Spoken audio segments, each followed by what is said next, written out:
Enfim, a última parada antes do arco final. Kimetsu no Yaiba, o arco de treinamento dos Hashiras, o prelúdio do fim.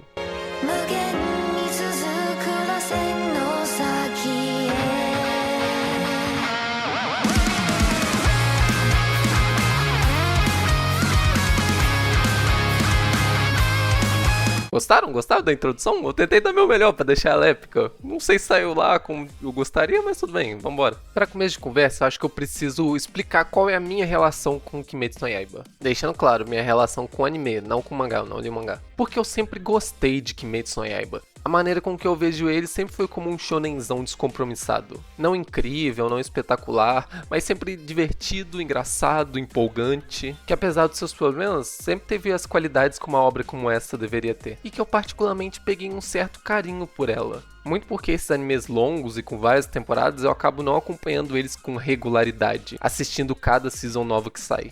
Mas Kimetsu no Yaiba eu fiz isso. Então ao longo desses últimos 5 anos, além dele me fazer dar risada nos momentos leves e me pegar nos seus clímax, ele também marcou presença em diversos momentos de 2019 pra cá. E ainda que pelo menos na minha bolha, a opinião geral quanto a Kimetsu esteja muito dividida, simplificando muito genericamente, ainda tem a galera que acha muito massa e curte bastante, e tem a galera que fala, mas é só animação, nem tem nada especial nisso, Kimetsu já encheu o saco. Eu, ainda que enxergue qualidades e defeitos, meio que automaticamente já estou inserido no front Kimetsu Zet da coisa. Mas dando meu parecer geral sobre os melhores atributos, como eu falei, ele é um shonenzão descompromissado, então as piadas são engraçadas, ele tem um elenco carismático, sobretudo dentro da dinâmica do trio principal, Tanjiro, Zenitsu e o meu favorito, Inosuke, o menino javali.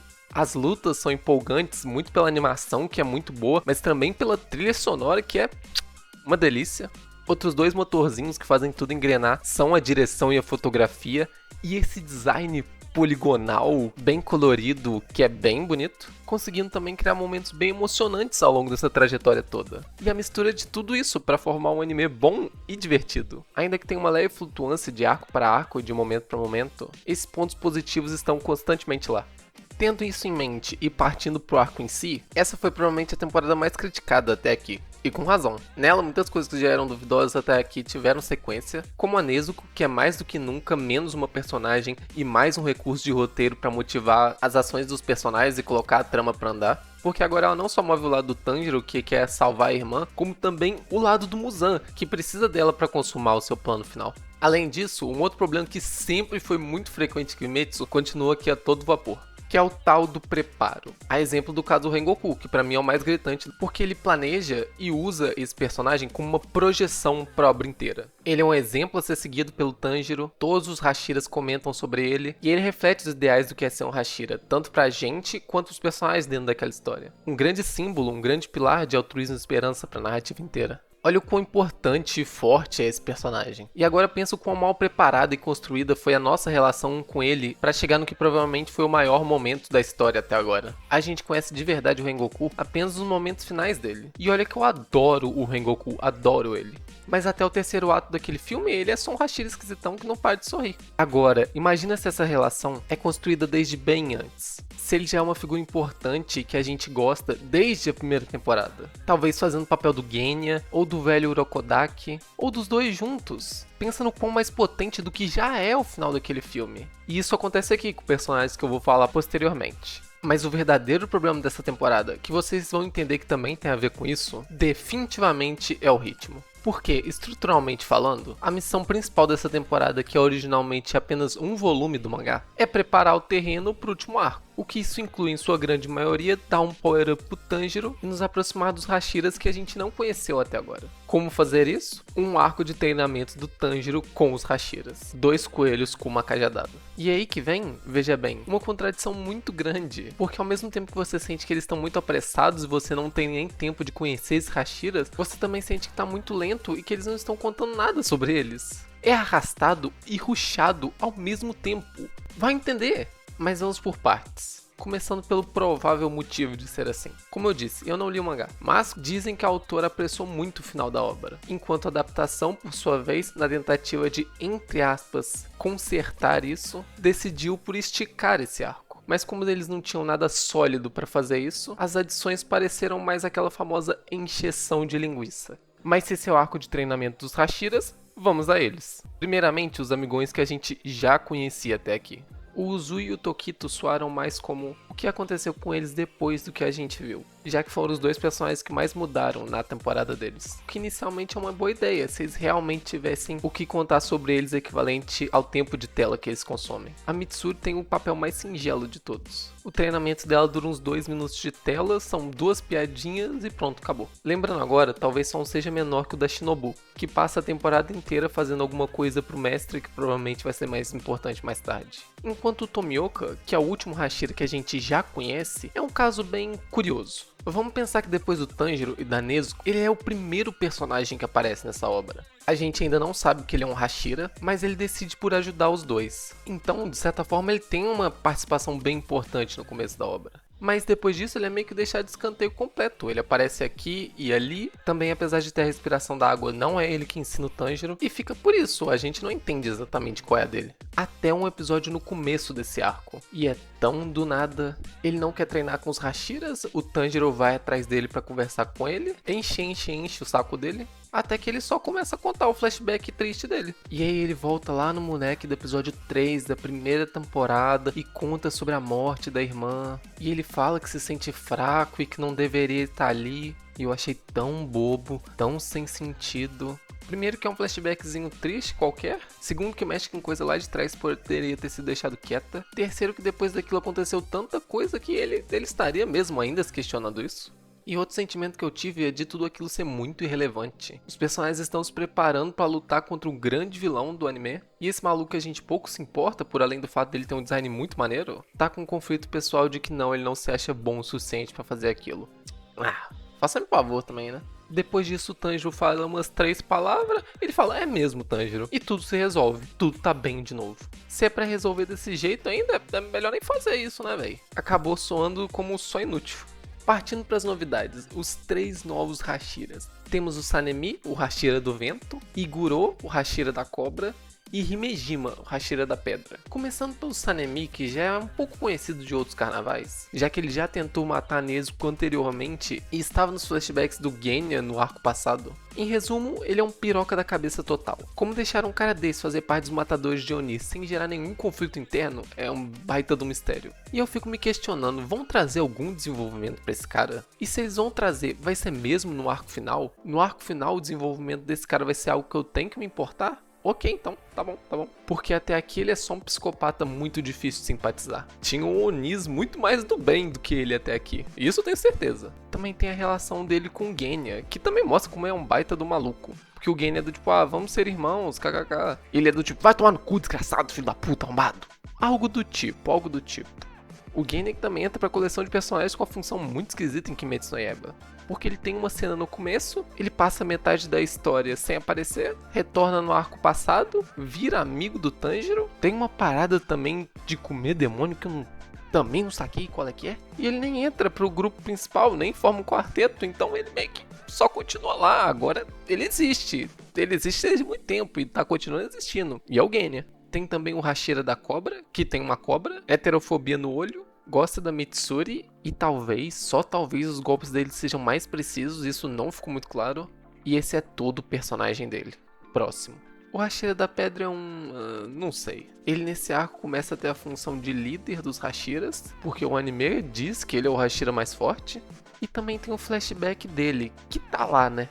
Eu não consigo ver pra que ele serve, além de você precisa ter empatia com esse cara logo tipo agora. O arco final tá batendo na nossa porta. Toma esse flashback aí e por favor gosta desse cara. E não, né? Não é bem assim que funciona. Essa história do passado dele tem até uma certa ideia de você não deveria confiar nas pessoas, porque no momento de desespero elas mostram o pior delas. Que foda-se, né? Porque isso daí a seguir só é usado pra falar, Tanjiro, como no momento de desespero você não fez isso, você ajudou as pessoas, você é uma criança especial. Muito bom, muito bom. Como o Tanjiro é legal e especial, não é mesmo? Fechando esse parênteses mais longo que deveria, o que eles têm em comum é que você realmente não consegue se apegar em nenhum deles. Foi o que eu disse, por mais que você sinta que não tem muito tempo para trabalhar cada um deles, o tempo que tem, eles utilizam muito mal também.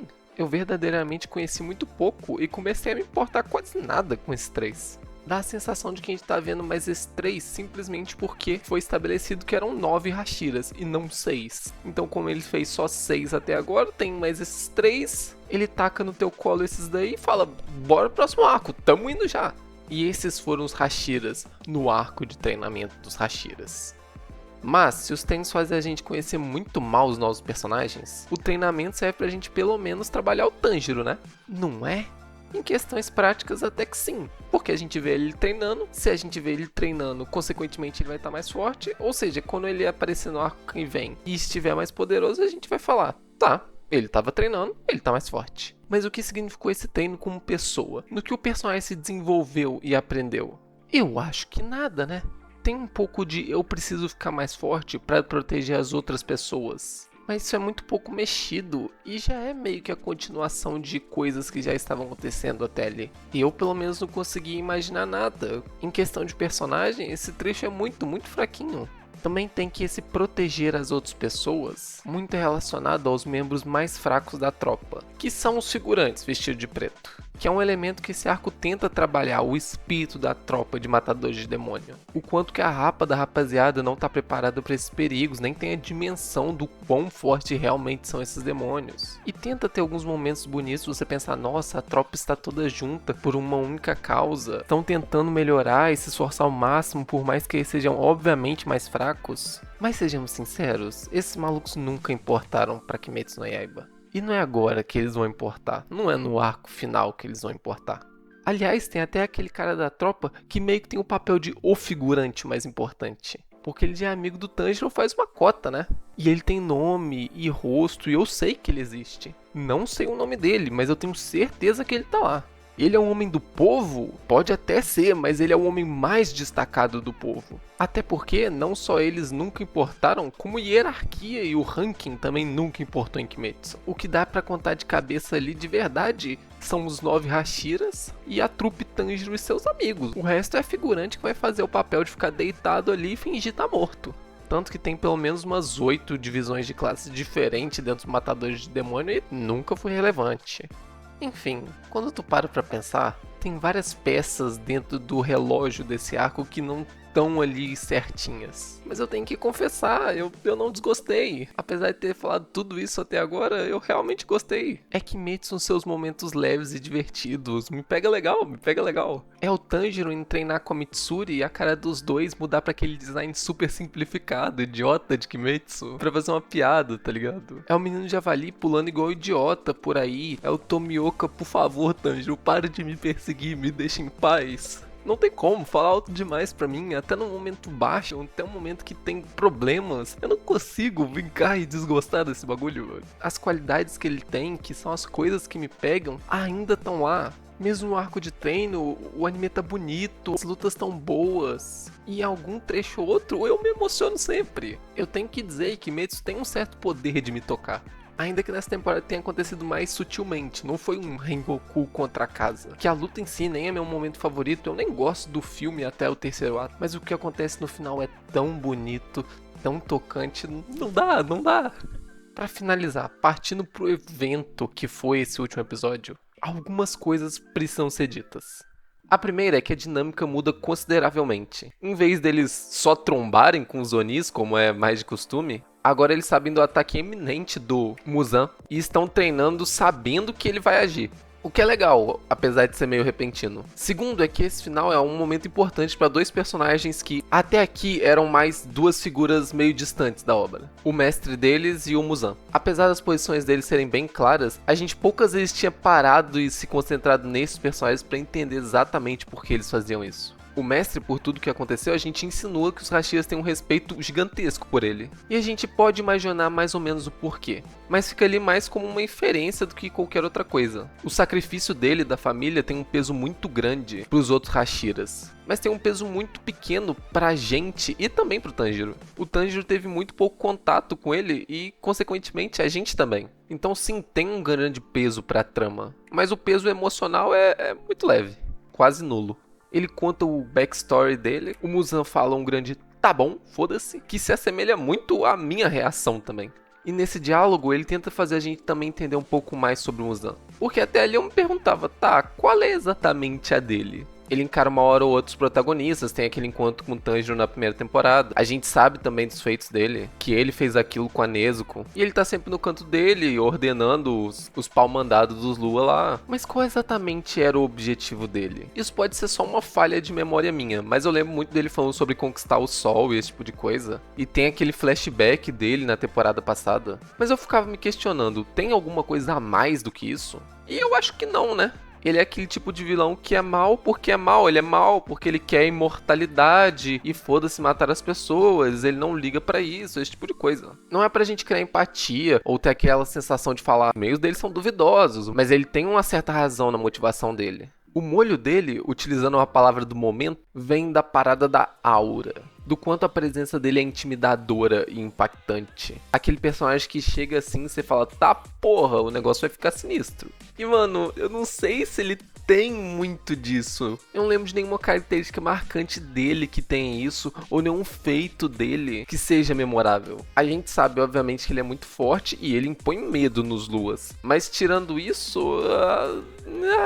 ele é meio palmolão, não? A característica mais marcante dele é parecer com o Michael Jackson. Além disso, tem essa personagem aqui, né? A Tamayo, a médica lá da primeira temporada. E reapareceu no comecinho dessa nova. Quando ela apareceu, eu falei, hein? Quem é essa mulher aí mesmo? Ela é importante? E aí ao longo dos episódios eu esqueci de novo que ela existia. E no último episódio ela aparece novamente e eu falo, caralho, tem essa menina mesmo, né? Eu esqueci dela 2 vezes nessa temporada. Mas tem uma cena muito boa com ela, que é quando ela enfrenta o Muzan, e o Muzan praticamente humilha ela. E humilha não fisicamente, assim, humilha com as palavras, tá ligado? Pô, tu sente o peso, a cena é muito boa. Da expressão dela de raiva, e ela vai ficando sem reação que o Muzan tá falando com ela. Porque ele diz, mano, você tem ódio de mim, mas foi você que pediu pra ser um demônio, e você que matou a sua família, não fui eu que matei a sua família. E ela começa a não saber pra onde olhar, e perder a compostura, e começa a sair lágrima dos olhos dela. E mano, eu tive um arrepio nessa cena é muito boa. Tem o peso que deveria ter, por mais que essa personagem não tenha peso nenhum nessa história.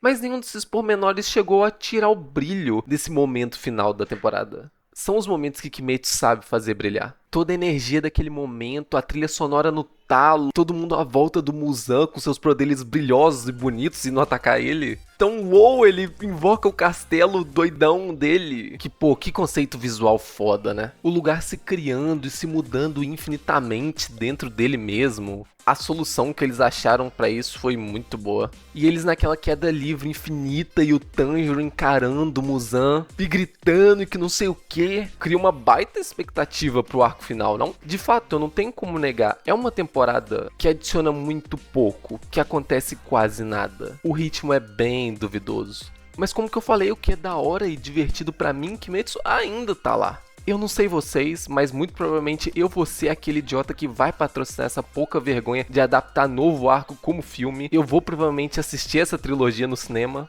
Me deu uma pontada no coração aquele trechinho final do Rengoku. Como eu falei, eu gosto muito desse cara. E a minha chama de empolgação quanto a Kimetsu no Yaiba ainda tá acesa. Espero que vocês tenham gostado do vídeo. Se vocês gostaram, dá um like aí, se inscreve. E é isso, até mais. Valeu, falou!